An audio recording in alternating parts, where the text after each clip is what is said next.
राजस्थान की राजनीति के बाबा यानी कि डॉक्टर किरोड़ीलाल मीणा इस वक्त कहां हैं और उनकी खामोशी के पीछे क्या खिचड़ी पक रही है, इसे लेकर सियासी गलियारों में कयासों का दौर जारी।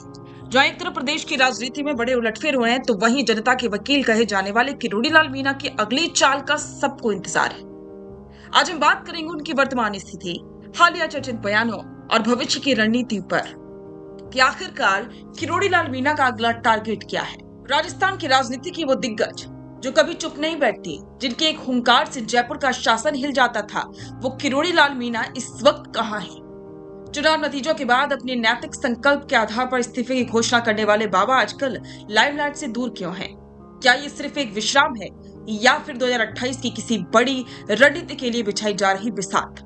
आइए जानते हैं किरोड़ीलाल मीणा की वर्तमान स्थिति और उनके उन बयानों का सच जो आज भी चर्चा में है। किरोड़ीलाल मीणा अपने विवाद बयानों के लिए जाने जाते हैं। हाल ही में उनका वो बयान सबसे चर्चित रहा जिसमें उन्होंने कहा था कि अगर मेरी सीट पर पार्टी हारती है तो मैं पद छोड़ दूंगा। इस बयान को कई महीने बीत चुके हैं, लेकिन ये अब भी चर्चा का विषय है। अपने इसी वादे पर टिके रहते हुए उन्होंने मंत्री पद से इस्तीफे की पेशकश करके सबको चौंका दिया था। उन्होंने बार बार दोहराया कि उनके लिए पद नहीं बल्कि मर्यादा और जनता का भरोसा सर्वोपरि है।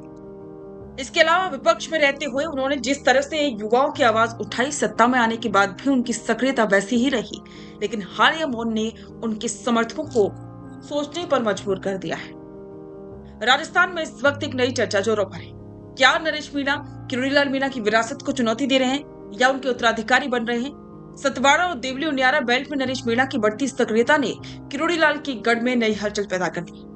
किरोड़ीलाल मीणा जानते हैं कि अगर वे ज्यादा समय तक सक्रिय राजनीति से दूर रहे तो उनके संघर्ष से तैयार की गई जमीन पर कोई और काबिज हो सकता है, और इसीलिए वे अब पर्दे के पीछे रहकर अपने कैडर को मजबूत करने में जुटे हैं।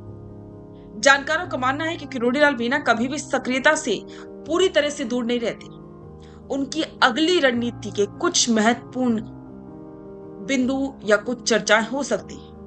वे फिर से उन इलाकों का दौरा कर सकते हैं जहां भाजपा कमजोर हुई है। इस्तीफा स्वीकार न होने की स्थिति में उन्होंने जानते ही सभी लोग की सक्रियता से काम करने को तवज्जो दी और अब अपनी जिम्मेदारी को बखूबी निभा रहे हैं। पेपर लीक और भर्ती परीक्षाओं के मुद्दे पर वे मुखर थे और एक बार फिर से कुछ नए मुद्दे वे उठा सकते। कुल मिलाकर किरोड़ीलाल मीणा का राजनीतिक सफर अभी खत्म नहीं हुआ है। उनकी खामोशी किसी बड़े आंदोलन या रणनीतिक बदलाव का संकेत हो सकती है। राजस्थान की जनता आज भी उन्हें अपने रक्षक के रूप में देखती है। अब देखना ही होगा कि वचन के पक्के बाबा अपनी अगली पारी की शुरुआत किस धमाके के साथ करते हैं। तो क्या आपको लगता है कि किरोड़ीलाल मीणा को अब अगला टारगेट क्या रखना चाहिए? क्या आपको लगता है कि डॉक्टर किरोड़ीलाल मीणा को अब फिर से सड़कों पर उतर जाना चाहिए और किसी बड़े मुद्दे पर उन्हें मुखर होना चाहिए? और एक और सवाल, क्या नरेश मीणा उनकी जगह ले पाएंगे? अपनी राय कमेंट में जरूर दें और बने रहें द फैक्ट इंडिया के साथ। रुकिए और जरा ध्यान से सुनिए। क्या आप हमारे इन खबरों से अपने व्यापार को भी बढ़ाना चाहते हैं?